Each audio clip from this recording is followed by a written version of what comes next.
All right, so here we are. We're in between services on Easter Sunday. We have one today at 9 o'clock, one at 11 o'clock. We had one last night. But I thought it'd be fun to just kind of go through a little bit of our set list and what we're doing for music over the next couple days. So I'm going to flip this camera around. There's Leanne. There's one of our singers right there. All right, so Nate's our lead electric guitar player. So I just wanted to ask you, Nate, so we've got our set list here. Yep.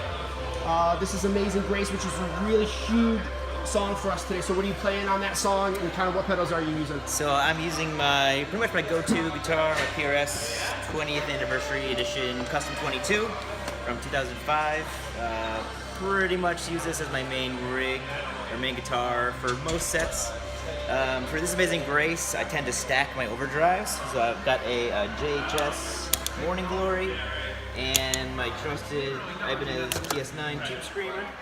How long have you had that TS9, Nate? I've had that, I think, for over 20 years, and I've fixed it maybe 3 or 4 times. Yep. Custom blue LED that I put in there. So I tend to stack those, and then I use my Disaster Area DMC, which is a MIDI controller. I've used it in a couple different configurations, and right now I mostly use it to control my Eventide time factor. Yep. So you can see as I'm switching around there, it'll actually control that so I don't have to do a lot of tap dancing. So for This Is Amazing Grace, I'm mostly using a dotted eighth delay with the stacked overdrives. Yep. Kind of gives it that edge/U2 delay to it for the verses. And he's playing pretty thick chords throughout the chorus of that song. Yep, chorus. The choruses is all just basically crunching power chords. Yep. You know, while Tom's playing over that. Yeah, and the next song, "Praise the King," you're doing some cool stuff. So what are you using with that? You still using the same guitar? Yep, so same guitar on "Praise the King."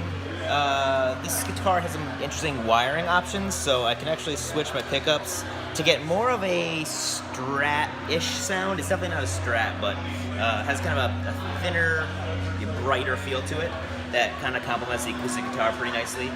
So doing some kind of arpeggiated, finger picking there. I think, do I do some swells on that song? Yeah, I think you start kind of swelling and then you do some... So actually at the very intro of that song is where I pull out the Strymon Big Sky. So super cool pedal. I definitely don't use it to its full potential. But they have an interesting sound in here, which is almost like a really thick reverby swell that I'll actually put into 2 delays. So it just kind of creates this whole atmospheric foundation for the intro of the song where Tom's playing acoustic and singing over that, and it kind of adds some interesting texture underneath. Yeah, that's what I do there. And then on our last song, we're only doing 3 songs today. The last song, "Death Was Arrested," total classic. Our church loves it. You're switching guitars on that song, right? Yeah, so this is kind of my go-to telly. I've got a couple Telecasters. This one's kind of my go-to. Got it about last year. It's a Nash Guitars TC63 Bigsby, which is I've been looking for this guitar for years and finally found it for my buddy Brian at Brian's Guitars. So I switched to this on Death Was Arrested. I do a lot of interesting swells at the beginning, so kind of to start, I've got my JHS modded Ernie Ball that I will feed into delays in the Eventide and kind of do some swells at the intro. And then from the rest of the song, it's pretty much just classic telly, picking sounds, a little bit of Morning Glories for a little tiny bit of grip. Yep. At the end, I'll actually switch it to the TS9, and when the song gets really, really huge. So like you have this, you're kind of starting kind of swelly and ethereal, and then you go to like a syncopated part. So what are you doing with that? Yep. Yeah. So after the swells, I'll actually switch back to the dotted eighth. So super clean sound, somewhat of a classic telly, and I'll just tap in a quarter note there, and then the delay will do a dotted eighth, which again kind of just starts to add some texture underneath from the swells as we build the song. Awesome. Cool. Thanks, Nate. Cool. Let's rock on.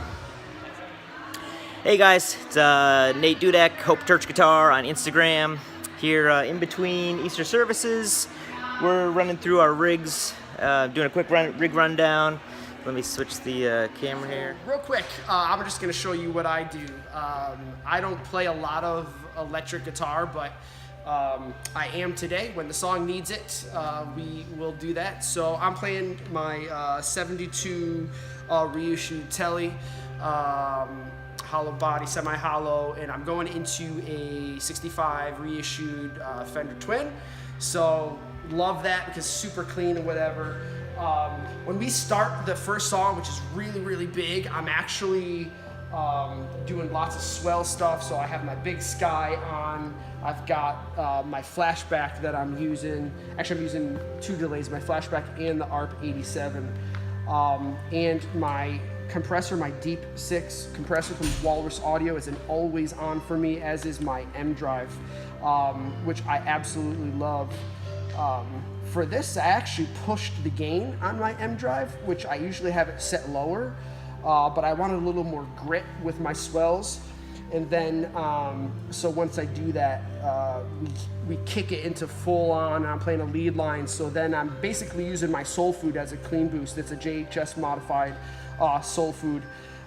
So really that's all I'm doing on that song. I'm really just kind of playing rhythm guitar, trying to make space for everyone else and let Nate do his thing because he's the master. So that's a real fun song though for us. The rest of it though, I'm playing My Old Faithful, which is my Martin DCME. It's definitely got pick wear. This thing is my standby, my go-to, and so really for the rest of this song, this is what I'm doing, and we have a lot of fun. We're looking forward to playing our next set, and we will see you on the flip side.